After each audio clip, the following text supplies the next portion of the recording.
What's up, everybody? I hope everybody's still doing well and staying safe and healthy out there. Today I'd like to work on this song. This is From Day to Day by the late great Mulgrew Miller, and it was released, this actual recording, the Mulgrew Miller Trio was released in 1990, although I'm not sure if you can find this on Apple Music or Spotify, but if you can find the recording or just get the CD, it's an amazing record. But it can also be found on Live at the Kennedy Center recording that Mulgrew released on Max Jazz. But I'm just going to go through the melody, and I created a chord melody for the song because me and a bassist here in Atlanta, Georgia, named Tommy Sauter, will be releasing a duo project next month, and it's going to tribute a lot of the great jazz pianists in jazz music, modern jazz music, like Herbie Hancock, Mulgrew Miller, Kenny Kirkland, as well as Cedar Walton and a few others, Bill Evans. But that record will be released next month, and you'll hear more about that as it comes up. But I wanted to, since I've been learning more and more songs, as most of us have been during the pandemic, I wanted to just go over this one and explain, my chord melody that I constructed for it, and in hopes that you might dig it, and you can take this and use it for your own, to add to your own song repertoire. So here we go. We're going to go through From Day to Day, and as always, I'll do a performance section, and then I'll explain the chords and the harmony on the latter part of the video. So here we go. 2, 3, 1.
Okay, so let's dig into this chord melody that I created for my recording, and you can use it, just add, take what you like out of it and add your own if you like, or just add it to your repertoire. I'll include a PDF of the actual song below and the attachments portion.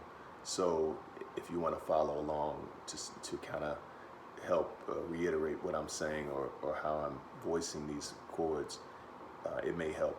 So here we go. First chord is, the song starts on a 4-measure vamp of E flat major 7. I'm going to play an E flat major 9 to an A flat sus. I'm playing an A flat 11, voice like this. Then I'm going to go to D. There's a D major 7, D flat major 7, sharp 5. I'm voicing it as a 6/9, and then later I'll jump to the sharp. I'll add that sharp 5 in. But at the beginning I'm playing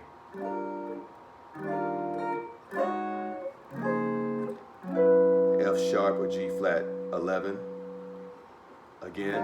And sometimes I may, instead of playing this full chord, I may just play these notes, which is kind of a, you know, it's a hip modern sound. Bobby Broom actually uses this chord a lot, and it could, just because it's a chord that's easy to get to, and it has so many different functions, and it sounds a lot more modern than playing something like that, you know. So we got, and you can play it like that too if you like, to basically simplify that intro section. You might hear people, some cats playing that, but I'm playing.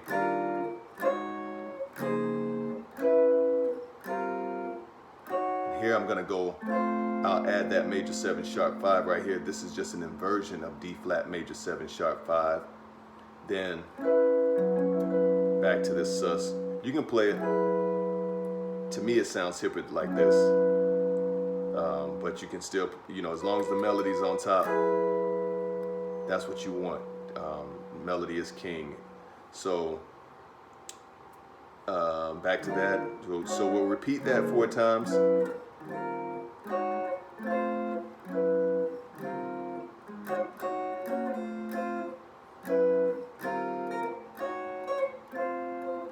However you want to do that. Then we're going to go into the melody. So right here I'm going to play a B flat 6, B flat minor 6 right here, just to emphasize the harmony. Then we're going to go to the double stops, which are very critical in this melody, because to me that this is a major part of the melody and what makes it so hip.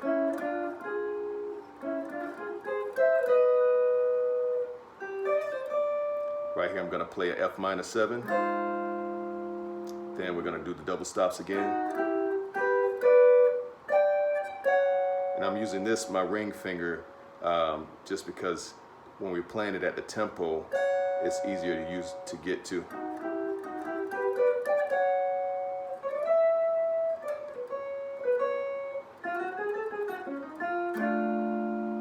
I'm playing this inversion of B flat major 7. Then we're going to go.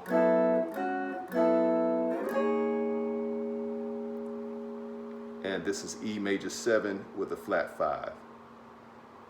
Then you repeat it again. B flat minor 6, double stops.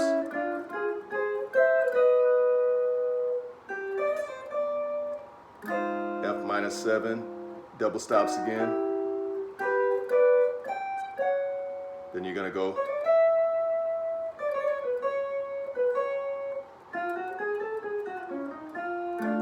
B flat major 6, I'm sorry, B flat major 7. Then we're gonna go. Now here I'm gonna go play E major 7, 6, 9. Just play it down. Then we're gonna go, this is a part of the melody, B. Now we're into the bridge. This is B flat sus 13 inversion. And one quick thing to note, as you'll see, some of these, a lot of these chords, I'm playing the same voicing, but I'm going to be using them for different functions in the harmonic structure of the melody, or yeah, or to underline the harmony for the melody. So this can be, this chord can operate as an F minor 9 inversion. See, or it can be a B flat sus 13. See, but you'll find that it's easier when you're playing chord melodies at a brisk tempo or a faster tempo. It's easier to use some of the same chord voicings for different harmonies, and it's just easier to get to when you're not playing, unless you're doing solo guitar work. You know, then you can play the entire full voicing, you know, but I would just play 3 or 4 note voicings to get to where we need to go.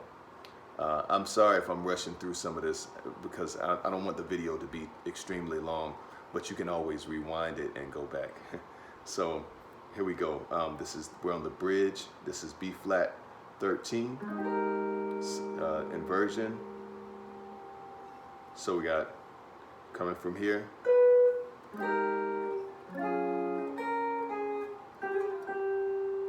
we're going to go to G flat 13 inversion. So one thing to note, the chords of the song are B flat sus 13, A flat sus 13, then you're going to have a D half diminished. But like I said, the melody is king, so you can't necessarily, it would be very difficult to play the melody and have the chord in there because we only have so many fingers. So I just played, then I resolved to the next chord, which is a G flat 13, which is a G 13 inversion, not a G flat 13, G 13 inversion right here. And always note, as you are developing your chord melodies, if there's ever a part of the melody that rests on a whole note, which in most cases there are, in many tunes, there's going to be resting points. Always try to insert a chord or something to let the listener know where you are in the song. By throwing the chords in also too, it just makes the melody sound fuller. So we have this G13 inversion. So let's go back.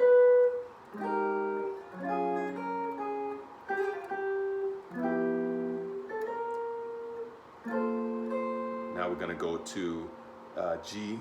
This is actually functioning as a G minor 7 chord, or a C9 or C13, like I said before. It's almost like just a 2-5-1 in F, pretty much. This is C7. I'm playing the melody here.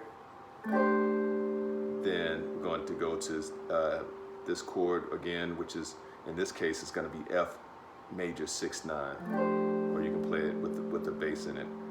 Go back. Then you're going to go to A flat diminished. This is an inversion of A flat diminished.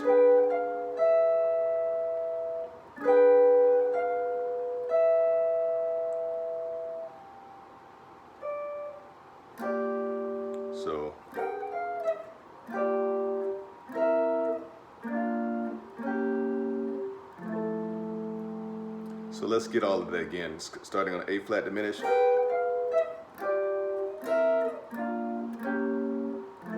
And now I'm using this voicing of F major 7, because like I said, the melody note is on top. Now you're going to go to E minor 9, so this is a 2-5 in D.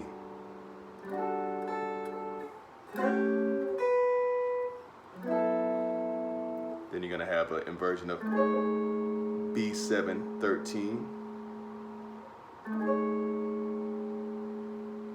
13-9, and then we're going to walk down from the G.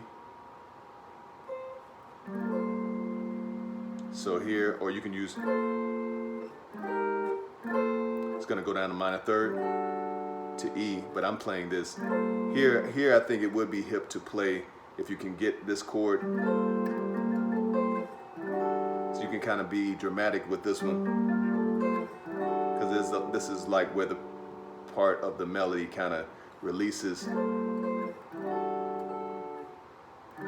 This is an E flat major 9, and this is a C major 9, same voicing, just down to minor 3rd. So you got, do that again. Then we're back to the A section.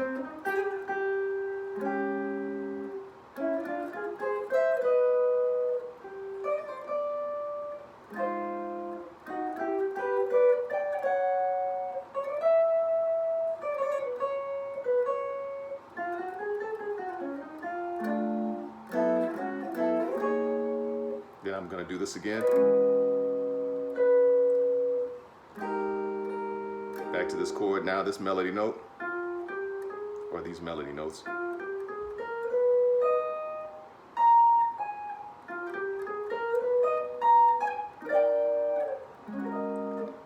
This is E flat major 7. You should know that chord. This is A flat sus 9, because now we're going back down. Back to where we started. It's a beautiful tune. And then we're in the solo section. And that's the chord melody.